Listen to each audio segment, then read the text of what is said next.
Mga idol, sa kalagitnaan nga po ng paglabas ng balitang pag-trade ng Washington Wizards kay Jordan Poole ay pinaniniwalaan nga po ngayon na kukunin siya ng San Antonio Spurs para itandem kay Victor Wembanyama. Yan naman ang ating unang storya na pag-uusapan na sasabayan ko na rin ang balitang solido nga po ang improvements ngayon ni LaMelo Ball at ang balitang ni Real Talk nga po ni Paul Pierce ang sinasabing third superstar ng Los Angeles Lakers. Kaya mga idol, tara!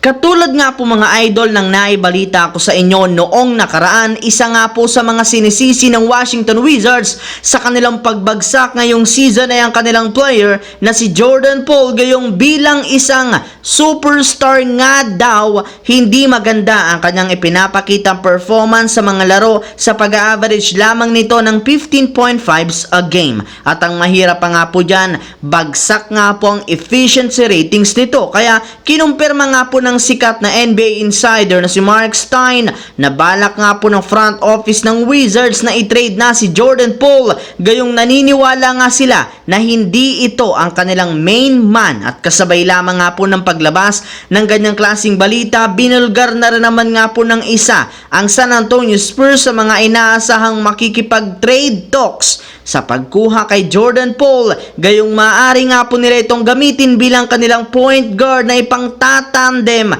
kay Victor Wembanyama. Yes mga idol, kung meron nga pong isang pyesa ang kulang ngayon sa Spurs, eto nga daw po yung pagkakaroon nila ng solidong playmaker katulad ni Jordan Poole na pwedeng tumulong kay Wembanyama para maabot nito ang kanyang potensyal sa NBA. Samantala, pumunta naman tayo sa ating pangalawang storya sa balitang solido nga po ngayon ang improvement ni LaMelo Ball. Naging impressive nga po mga idol ang pagkapanalo ng Charlotte Hornets sa kanilang huling game sa Boston Celtics sa pangunguna ng kanilang superstar na si LaMelo Ball na nakapagtala ng 36 points, 9 rebounds, 8 assists. Marami rin naman nga po ng mga fans ang humanga sa kanyang ipinakita sa kanilang nakalipas na laro since nag-average na nga ito ng 32 points per game sa huling 8 game ng Hornets. Ika nga'y napakalaki talaga ng improvement ngayon ng laruan ni LaMelo Ball, especially pagdating sa kanyang opensa at shooting. Sadyang hindi lamang nga ito nagiging sapat para mabuhat niya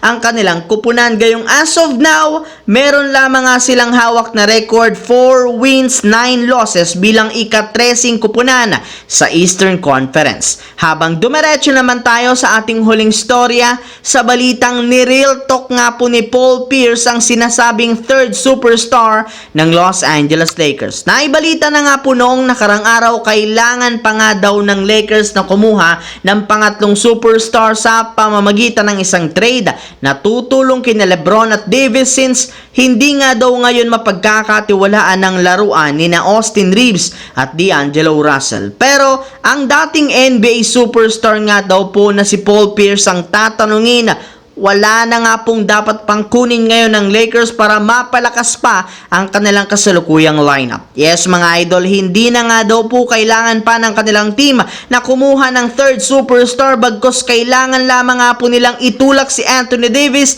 na makasama sa MVP talks ngayong season. Ibig sabihin na kailangan nga po nito ng mas maraming consistent sa kanyang mga laruan, gayong kapag nagawa niya nga ayan, mas malayo pa nga po ang mararating ng kanilang team ngayong season at sina Austin Reeves kasama si D'Angelo Russell ang magsisilbing pangatlo at pang-apat na supporting superstar para sa kanilang dalawa na sina LeBron at Anthony Davis.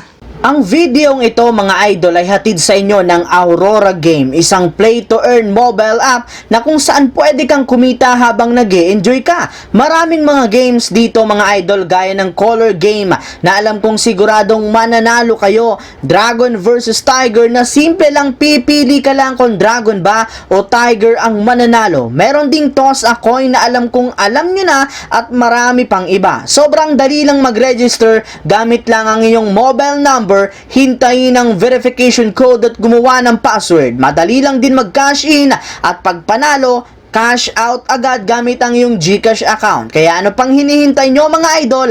Mag-download na at manalo. Nasa comment section ang link para makapagsimula na kayo. So that's it, mga idol, ang ating bagong balita ngayon na ating pinagkwentuhan dito. Once again, this is your J-Zone TV. Huwag kalimutang mag-like at syempre mag-subscribe na rin, pindutin ang notification bell sa akin channel para lagi kayo maging updated sa mga videos na pinapalabas ko. Isang malaking shout out sa lahat ng solid J-Zone TV at sa lahat ng solid na laging nanonood dyan. Thanks for watching, mga idol.